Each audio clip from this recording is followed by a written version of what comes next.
Hello friends, welcome to study कर। मैं हूं आपका दोस्त प्रभाकर। आज के इस महत्वपूर्ण लेक्चर में हम आपके साथ डिस्कस करने वाले हैं 31 दिसंबर 2023 के मोस्ट इंपॉर्टेंट करंट अफेयर्स के क्वेश्चन। तो आप इस पूरे लेक्चर को बहुत ही ध्यान से लास्ट तक जरूर देखिएगा। आज का पहला और इम्पोर्टेंट क्वेश्चन है, केंद्रीय रिजर्व पुलिस बल यानी सीआरपीएफ के महानिदेशक कौन बने हैं? आंसर हो जाएगा अनीश दयाल सिंह। तो अनीश दयाल सिंह सीआरपीएफ के नए महानिदेशक बने हैं। तो ये बहुत ही महत्वपूर्ण नियुक्ति है आपके एग्जाम की दृष्टि से। ऑप्शन की अगर हम बात करें तो मनोज पांडे वर्तमान में थल सेना अध्यक्ष हैं, राजीव गौबा जी वर्तमान में कैबिनेट सचिव हैं, और जो तपन डेका है ये वर्तमान में इंटेलिजेंस ब्यूरो के डायरेक्टर हैं। तो ये भी महत्वपूर्ण नियुक्तियां हैं। तो अभी हाल ही में केंद्र सरकार के द्वारा 1988 बैच के आईपीएस ऑफिसर अनीश दयाल सिंह को सीआरपीएफ का डायरेक्टर जनरल नियुक्त किया गया है। दोस्तों, अनीश दयाल सिंह का संबंध किस प्रदेश से है? तो ये उत्तर प्रदेश के रहने वाले हैं। वर्तमान में अनीश दयाल सिंह आईटीबीपी के डायरेक्टर जनरल के रूप में काम कर रहे थे, लेकिन अब वो सीआरपीएफ के डायरेक्टर जनरल बन गए हैं। उनकी नियुक्ति कब तक के लिए की गई है? तो 31 दिसंबर 2024 तक के लिए। बात करें अगर हम सीआरपीएफ की, तो इसे सेंट्रल रिजर्व पुलिस फोर्स बोला जाता है। यह भारत के गृह मंत्रालय के अंतर्गत काम करता है। इसकी स्थापना कब हुई थी? 1939 में। जब इसकी स्थापना हुई थी तब यहाँ पर अंग्रेजों का शासन हुआ करता था, इसलिए इसे क्राउन रिप्रेजेंटेटिव पुलिस के रूप में जाना जाता था। लेकिन जब भारत आजाद हुआ, फिर उसके बाद 28 दिसंबर 1949 को एक सीआरपीएफ अधिनियम लागू किया गया। तो इस सीआरपीएफ अधिनियम के तहत क्राउन रिप्रेजेंटेटिव पुलिस को केंद्रीय रिजर्व पुलिस बल यानी सीआरपीएफ के रूप में बदला गया। दोस्तों, सीआरपीएफ में 1986 से महिलाओं को ऑपरेशन में शामिल किया जा रहा है, और यह 1986 में पहला ऐसा केंद्रीय सशस्त्र पुलिस बल बना था जिसमें महिलाओं को ऑपरेशन में शामिल किया गया था। इसका आदर्श वाक्य क्या है? तो सेवा और निष्ठा इसका आदर्श वाक्य है। स्थापना दिवस कब मनाया जाता है? 27 जुलाई को। ये भी आपके एग्जाम की दृष्टि से इंपॉर्टेंट है। याद रखिएगा, इसका हेडक्वार्टर नई दिल्ली में है। हाल ही में की गई कुछ महत्वपूर्ण नियुक्तियां भी डिस्कस कर लेते हैं। तो अभी सीआईएसएफ की महानिदेशक कौन बनी है? नीना सिंह। कोटक महिंद्रा बैंक के अध्यक्ष कौन बने हैं? सीएस राजन। बीएसई के चेयरमैन कौन बने हैं? प्रमोद अग्रवाल। श्रीलंका में भारत के एम्बेसडर कौन बने हैं? संतोष झा। जेल महानिदेशक कौन बने हैं अभी हाल ही में? महेश्वर दयाल। इजराइल के भारत में नए राजदूत कौन बने हैं? रूबेन आजार। भारत की पहली वुमेन एडीसी कौन बनी है? मनीषा पाढ़ी। ये आप देख सकते हैं, ये कौन है? मनीषा पाढ़ी। बीबीसी के नए अध्यक्ष कौन बने हैं? समीर शाह। तो ये हैं हाल ही में की गई कुछ महत्वपूर्ण नियुक्तियां। आप इस पूरे लेक्चर को बहुत ही ध्यान से लास्ट तक देखिएगा। लास्ट में आपसे क्वेश्चन पूछा जाएगा जिसका आंसर कमेंट बॉक्स में देना है।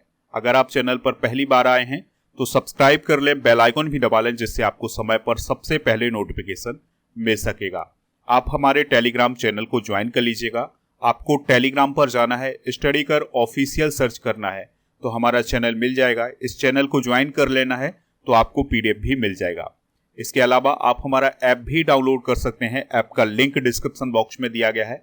ऐप पर आपको ebook, test series, PDF ये सभी मिल जाएगा। पीडीएफ की बात करें तो यहाँ पर मंथली करेंट अफेयर्स और Lucent GK king series, topic wise current affairs, marathon class की जो पीडीएफ है ये सभी मिल जाएंगी। दोस्तों, हमारे ऐप पर मंथली करेंट अफेयर्स की ई बुक भी मिल जाएगी दोनों माध्यम में, यानी हिंदी और इंग्लिश दोनों माध्यम में। तो अगर आपको ई बुक चाहिए तो ऐप डाउनलोड कर ले, वहां पर आपको ई बुक मिल जाएगी। नेक्स्ट क्वेश्चन है, भारत तिब्बत सीमा पुलिस यानी आईटीबीपी के महानिदेशक कौन बने हैं? आंसर हो जाएगा राहुल रसगोत्रा। तो दोस्तों, राहुल रसगोत्रा जो है वो आईटीबीपी के डायरेक्टर जनरल बने हैं। ऑप्शन की अगर हम बात करें तो भारत के दूसरे सीडीएस कौन है, यानी चीफ ऑफ डिफेंस स्टाफ कौन है? अनिल चौहान। प्रवीण सूद कौन है दोस्तों? तो प्रवीण सूद वर्तमान में सीबीआई के डायरेक्टर जनरल हैं। और रघु श्रीनिवासन कौन है? इनको भी आप याद रखिएगा, ये बीआरओ के डायरेक्टर जनरल हैं। तो ये भी बहुत ही महत्वपूर्ण नियुक्तियां हैं। तो अभी हाल ही में मणिपुर कैडर के 1989 बैच के आईपीएस ऑफिसर राहुल रसगोत्रा को आईटीबीपी के महानिदेशक के रूप में सरकार के द्वारा नियुक्त किया गया है। वह वर्तमान में इंटेलिजेंस ब्यूरो यानी आईबी के विशेष निदेशक के रूप में काम कर रहे थे। उनकी ये जो नियुक्ति है ये कब तक के लिए की गई है? तो 30 सितंबर 2025 तक के लिए। दोस्तों, बात करते हैं आईटीबीपी की।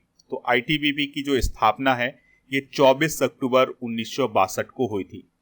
आपको याद होगा कि 1962 में भारत और चाइना के बीच युद्ध हुआ था। इस युद्ध के बाद ही आईटीबीपी की स्थापना की गई थी। अब आईटीबीपी भारत की किस सीमा की रक्षा करती है? तो चाइना से लगे हुए बॉर्डर की रक्षा करने का जो दायित्व है वो आईटीबीपी को दिया गया है। आईटीबीपी का आदर्श वाक्य क्या है? शौर्य, दृढ़ता, कर्मनिष्ठा। इसका हेडक्वार्टर कहाँ है? नई दिल्ली में। अगर आपसे क्वेश्चन पूछा जाए कि आईटीबीपी का स्थापना दिवस कब मनाया जाता है, तो 24 अक्टूबर को मनाया जाता है। भारतीय रक्षा से रिलेटेड कुछ इंपॉर्टेंट डे भी डिस्कस कर लेते हैं, यहां से भी क्वेश्चन बनते हैं। तो अगर आपसे क्वेश्चन पूछा जाए सेना दिवस कब मनाया जाता है, तो 15 जनवरी को। तटरक्षक दिवस कब मनाया जाता है? 1 फरवरी को। कारगिल विजय दिवस कब मनाया जाता है? 26 जुलाई को। वायुसेना दिवस कब मनाया जाता है? 8 अक्टूबर को। नौसेना दिवस 4 दिसंबर को। सशस्त्र सेना झंडा दिवस कब मनाया जाता है? 7 दिसंबर को। नेक्स्ट क्वेश्चन है, रिलायंस जियो किस संस्थान के साथ भारत जीपीटी डेवलप कर रहा है? आंसर हो जाएगा आईआईटी बॉम्बे। यानी आईआईटी बॉम्बे और रिलायंस जियो के द्वारा भारत जीपीटी डेवलप किया जा रहा है। भारत जीपीटी उसी प्रकार से है जिस प्रकार से चैट जीपीटी है। तो चैट जीपीटी की तरह भारत जीपीटी बनाया जाएगा रिलायंस जियो के द्वारा और आईआईटी बॉम्बे के द्वारा। इसके अलावा रिलायंस जियो के द्वारा अभी हाल ही में ये घोषणा की गई है कि वह स्मार्ट टीवी के लिए एक ऑपरेटिंग सिस्टम भी डेवलप कर रहा है। बात आई है रिलायंस जियो की, तो इसकी स्थापना कब हुई थी? फरवरी 2007 में। संस्थापक कौन है? मुकेश अंबानी। वर्तमान में इसके अध्यक्ष कौन है? आकाश अंबानी। कुछ इंपॉर्टेंट करेंट अफेयर्स भी डिस्कस कर लेते हैं। तो अगर आपसे पूछा जाए कि वह कौन सा संस्थान है जो तंजानिया में अपना पहला इंटरनेशनल कैंपस खोलने वाला है, तो उसका नाम है आईआईटी मद्रास। तो आईआईटी मद्रास तंजानिया के जंजीबार शहर में अपना एक इंटरनेशनल कैंपस खोलने वाला है। QS world university ranking Asia 2024 में आईआईटी बॉम्बे किस स्थान पर रहा है? 40वें स्थान पर रहा है। विप्रो लिमिटेड ने आईआईटी दिल्ली के साथ जनरेटिव आर्टिफिशियल इंटेलिजेंस पर एक सेंटर ऑफ एक्सीलेंस की स्थापना की है।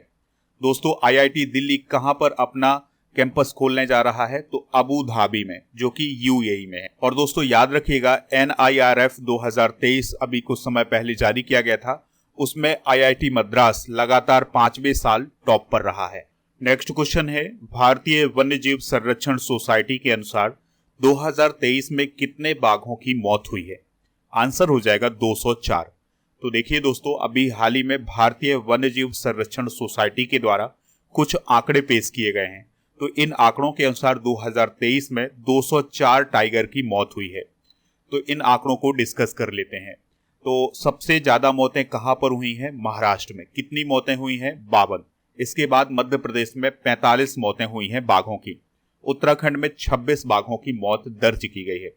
तमिलनाडु और केरल की बात करें तो दोनों में 15-15 बाघों की मौत हुई है। कर्नाटक में 13 बाघों की मौत दर्ज की गई है।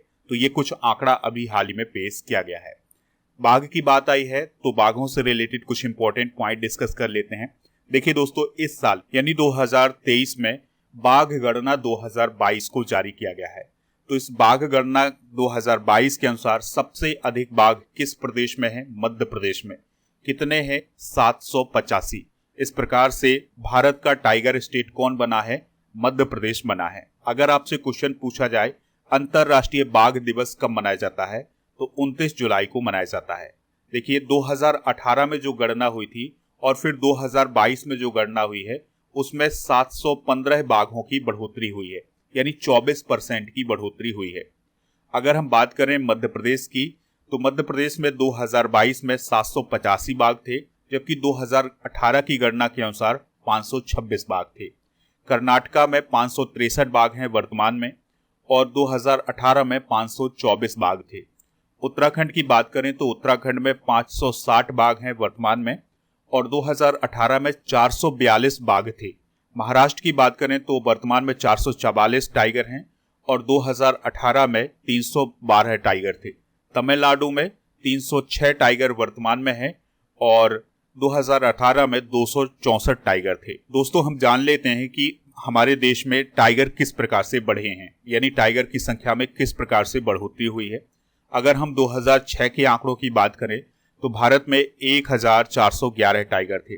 2010 में 1706, 2014 में 2226, 2018 में 2967 और 2022 में बाघों की संख्या 3682 हो गई है।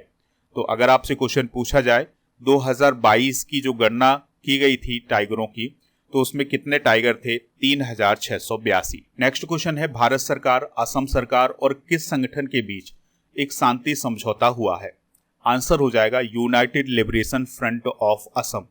तो United Liberation Front of Assam, Bharat सरकार और असम की सरकार के बीच में अभी हाल ही में एक शांति समझौता हुआ है। दोस्तों याद रखिएगा कि United Liberation Front of Assam को उल्फा भी कहा जाता है। तो ये जो समझौता हुआ है इसका उद्देश्य क्या है? तो इसका उद्देश्य ये है कि नॉर्थ ईस्ट के क्षेत्र में स्थायी शांति स्थापित की जाए। अभी कुछ समय पहले 29 दिसंबर 2023 को उल्फा के 700 कैडरों ने आत्मसमर्पण किया था, यानी उन्होंने हथियार त्याग दिए थे और उनका कहना यह था कि वो अब हिंसा नहीं करेंगे। अलगाववादी संगठन उल्फा का गठन कब हुआ था? 1979 में। तो ये पॉइंट भी आप नोट कर लीजिएगा। बात आई है असम की, तो असम से रिलेटेड कुछ इंपॉर्टेंट पॉइंट डिस्कस कर लेते हैं। असम जो है नॉर्थ ईस्ट का स्टेट है, यहाँ पर आप देख सकते हैं ये है असम, और इसी असम स्टेट में ही ये उल्फा नामक संगठन सक्रिय था और यहाँ पर कई बार हिंसाएं भी देखने को मिली हैं। असम की कैपिटल क्या है? दिसपुर है। मुख्यमंत्री कौन है? हेमंता बिश्वा शर्मा। राज्यपाल कौन है? गुलाबचंद कटारिया। विधानसभा की कितनी सीटें हैं? 126। लोकसभा की कितनी सीटें हैं? 14।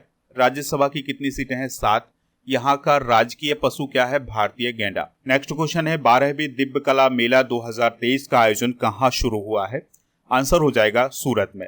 तो दोस्तों गुजरात के सूरत में 12वां दिव्य कला मेला 2023 आयोजित किया जा रहा है। इसका आयोजन 29 दिसंबर 2023 से 7 जनवरी 2024 तक किया जाएगा। किस विभाग के द्वारा इसका आयोजन किया जा रहा है? तो दिव्यांगजन सशक्तिकरण विभाग के द्वारा किया जा रहा है। तो यहाँ पर दोस्तों बात आई है 12वां दिव्य कला मेला। तो पहला दिव्य कला मेला कब आयोजित किया गया था? 2022 में। ठीक है, तो दिव्य कला मेला की जो शुरुआत है वो 2022 से हुई थी और अब इसका 12वां संस्करण सूरत में आयोजित किया जा रहा है।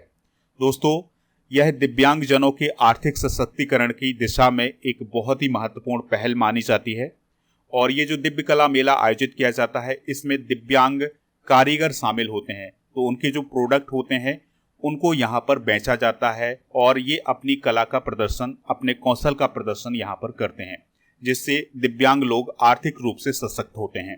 दोस्तों यहाँ पर बात आई है मेले की, तो कुछ प्रमुख मेले डिस्कस कर लेते हैं जो कि एग्जाम की दृष्टि से इंपॉर्टेंट हैं। अगर आपसे पूछा जाए गंगा सागर मेला किस राज्य में लगता है? तो पश्चिम बंगाल में। कुंभ का मेला कितने स्थानों पर लगता है? 4। प्रयागराज, हरिद्वार, उज्जैन और नासिक। पुष्कर मेला किस राज्य में लगता है? राजस्थान में। सोनपुर मवेशी मेला कहाँ लगता है? बिहार में। और सोनपुर मवेशी मेला एशिया का सबसे बड़ा मवेशी मेला है। हेमेस गोम्पा मेला कहाँ लगता है? लद्दाख में। अंबुबाची मेला असम में। कोलायत मेला कहाँ लगता है? राजस्थान में। बेंडेश्वर धाम मेला कहाँ लगता है? राजस्थान में। तो ये हैं कुछ प्रमुख मेले। नेक्स्ट क्वेश्चन है, डोंग जून किस देश के रक्षा मंत्री बने हैं? आंसर हो जाएगा चाइना। तो चाइना के डिफेंस मिनिस्टर कौन बने हैं? डोंग जून बने हैं। उन्होंने किसका स्थान लिया है? तो ली सांगफू का स्थान लिया है।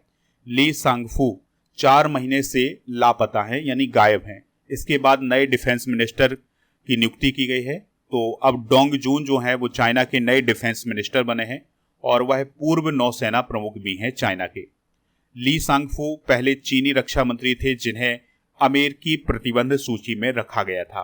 तो ये पॉइंट भी आप नोट कर सकते हैं। बात करते हैं चाइना की। चलिए चाइना के बारे में बेसिक जानकारी डिस्कस कर लेते हैं।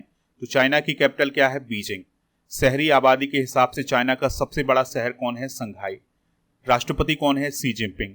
और चाइना की सीमा कितने देशों से लगती है? तो 14 देशों से लगती है। अगला क्वेश्चन है, अभय हस्तम कार्यक्रम का शुभारंभ किस राज्य में किया गया है? आंसर हो जाएगा इसका तेलंगाना। तो दोस्तों जब तेलंगाना में चुनाव हो रहे थे तो उस समय कांग्रेस पार्टी के द्वारा 6 गारंटियों को लागू करने का वचन दिया गया था। तो इन्हीं 6 गारंटियों को लागू करने के लिए एक कार्यक्रम शुरू किया गया है, अभय हस्तम कार्यक्रम। तो अभय हस्तम कार्यक्रम के द्वारा इन गारंटियों को लागू करने का कार्य किया जाएगा। तो अभी इसी कार्यक्रम के दौरान एक और कार्यक्रम शुरू किया गया है जिसका नाम है प्रजा पालन, यानी पीपुल्स गवर्नेंस। तो इस पीपुल्स गवर्नेंस के द्वारा क्या किया जाएगा कि जो गवर्नमेंट है वो लोगों तक पहुंचेगी, यानी कि जो कर्मचारी हैं वो लोगों तक पहुंचेंगे, गांव-गांव जाएंगे और लोगों की समस्याओं को सुनेंगे और उनका निराकरण करेंगे। तो प्रजा पालन की शुरुआत या अभय हस्तम कार्यक्रम की जो शुरुआत है ये किस राज्य में की गई है? ये तेलंगाना राज्य में की गई है। और प्रजा पालन के लिए एक एप्लीकेशन भी अभी हाल ही में लॉन्च किया गया है। बात आई है तेलंगाना की, तो तेलंगाना की स्थापना कब हुई थी? 2 जून 2014 को। राजधानी क्या है इसकी? हैदराबाद। राज्यपाल कौन है? तमिलिसाई सौंदरराजन। मुख्यमंत्री कौन है? ए रेवंत रेड्डी। विधान परिषद की यहाँ पर कितनी सीटें हैं? 40। विधानसभा की 119, राज्यसभा की 7 सीटें हैं और लोकसभा की 17 सीटें हैं। यहाँ पर आप तेलंगाना की लोकेशन देख सकते हैं। नेक्स्ट क्वेश्चन है, पांडिचेरी विश्वविद्यालय का कुलपति किसे नियुक्त किया गया है? आंसर हो जाएगा जगदीप धनखड़ को। तो हमारे देश के उपराष्ट्रपति हैं जगदीप धनखड़ जी, तो उन्हें पांडिचेरी यूनिवर्सिटी का अभी हाल ही में कुलपति नियुक्त किया गया है और उनकी ये जो नियुक्ति है ये 5 दिसंबर से प्रभावी मानी गई है। तो अभी हाल ही में पांडिचेरी विश्वविद्यालय अधिनियम 1985 में बदलाव किया गया था और इसी बदलाव के द्वारा ही उपराष्ट्रपति जी को पांडिचेरी विश्वविद्यालय का कुलपति नियुक्त किया गया है। बात करें अगर हम पांडिचेरी विश्वविद्यालय की, तो यह एक सेंट्रल यूनिवर्सिटी है और इसकी स्थापना 1985 में की गई थी। बात आ रही है यहाँ पर पांडिचेरी की, तो पांडिचेरी को अब हम पुदुचेरी बोलते हैं और पुदुचेरी भारत का एक केंद्र शासित प्रदेश है। इसके मुख्यमंत्री कौन है? एन रंगास्वामी। अगर आपसे क्वेश्चन पूछा जाए कि पुदुचेरी की कैपिटल क्या है, तो पुदुचेरी ही इसकी कैपिटल है। और वर्तमान में यहाँ की उपराज्यपाल कौन है? तो उनका नाम है तमिलिसाई सौंदरराजन। नेक्स्ट क्वेश्चन है, किस देश की अदालत ने भारत के 8 पूर्व नौसेना अधिकारियों की मौत की सजा को कैद में बदल दिया है? आंसर हो जाएगा कतर। कतर की जेलों में भारत के 8 पूर्व नौसेना के अधिकारी बंद थे और इन अधिकारियों को मौत की सजा सुनाई गई थी, लेकिन अब इस मौत की सजा को कैद की सजा में बदल दिया गया है। तो हुआ क्या है कि भारत के 8 पूर्व नौसैनिक हैं जो कि कतर में काम कर रहे थे, एक शिप कंपनी में काम कर रहे थे। फिर इन पर जासूसी का आरोप लगता है, इन्हें गिरफ्तार किया जाता है और फिर कतर की अदालत के द्वारा इन्हें सजाए मौत सुनाई जाती है, यानी कि फांसी की सजा सुनाई जाती है।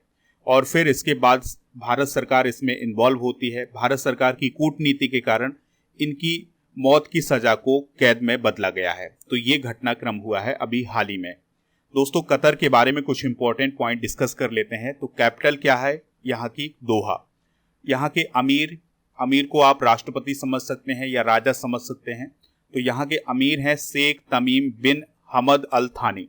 प्राइम मिनिस्टर की बात करें तो यहाँ के प्राइम मिनिस्टर हैं मोहम्मद बिन अब्दुल रहमान बिन जसीम अल थानी। तो दोस्तों, ये आप नोट कर लीजिएगा कतर के बारे में महत्वपूर्ण जानकारी। दोस्तों, यहाँ पर आप कतर का मैप देख सकते हैं। ये है कतर, छोटा सा देश है। कैपिटल क्या है इसकी? दोहा। और कतर जो है ये खाड़ी के देशों में आता है। चलिए दोस्तों, कल के करंट अफेयर्स को रिवाइज करते हैं, फिर इसके बाद जनरल नॉलेज के पिटारे को डिस्कस करेंगे। लास्ट में पूछेंगे आपसे क्वेश्चन जिसका आंसर कमेंट बॉक्स में बताना है। तो CISF की पहली महिला महानिदेशक कौन बनी है? नीना सिंह। राजस्थान का पहला स्नैक पार्क कहाँ खोला गया है? कोटा में। पावर ग्रिड विश्राम सदन का शुभारंभ कहाँ किया गया है? बेंगलुरु में। फिडे विश्व रैपिड शतरंज चैंपियनशिप 2023 का खिताब किसने जीता है? मैग्नस कार्लसन ने। इलाहाबाद हाईकोर्ट के मुख्य न्यायाधीश कौन बने हैं? न्यायमूर्ति अरुण भंसाली। जैक्स डेलर्स का निधन हो गया हुआ है, किसके पूर्व अध्यक्ष थे? यूरोपीय संघ आयोग के। अयोध्या अंतर्राष्ट्रीय हवाई अड्डे का नया नाम क्या रखा गया है? महर्षि वाल्मीकि इंटरनेशनल एयरपोर्ट। नीतीश कुमार किस पार्टी के राष्ट्रीय अध्यक्ष बने हैं? JDU के। X-37B अंतरिक्ष विमान किस देश की सेना के द्वारा लॉन्च किया गया है? अमेरिका। गोल मेला उत्सव का आयोजन कहाँ किया गया है? उधमपुर, जम्मू कश्मीर में। तो ये थे कल के करंट अफेयर्स के क्वेश्चन। आज के जनरल नॉलेज के पिटारे में हम भारत के कुछ प्रमुख लोक नृत्य डिस्कस करने वाले हैं। तो राजस्थान से रिलेटेड लोक नृत्य है कठपुतली नृत्य, झारखंड से पाइका और छऊ, पश्चिम बंगाल से जात्रा, उत्तर प्रदेश से कजरी और हरियाणा से धमाल, कर्नाटक से यक्षगान, जम्मू कश्मीर से रऊफ और नागालैंड से रंगमा। तो ये कुछ प्रमुख लोक नृत्य भी आप नोट कर लीजिएगा। दोस्तों, कल के करंट अफेयर्स में आपसे क्वेश्चन पूछा गया था कि राजस्थान की पहली महिला IPS ऑफिसर कौन है? तो उनका नाम है नीना सिंह। तो इसका सभी लोगों ने आंसर नीना सिंह बताया हुआ है। इसी प्रकार से आपसे जो क्वेश्चन पूछा जाए उसका आंसर आप कमेंट बॉक्स में जरूर दीजिएगा। आज का क्वेश्चन है, सेना दिवस कब मनाया जाता है? जो भी इसका राइट आंसर हो कमेंट बॉक्स में जरूर बताएं, हमें इंतजार रहेगा आपके आंसर का।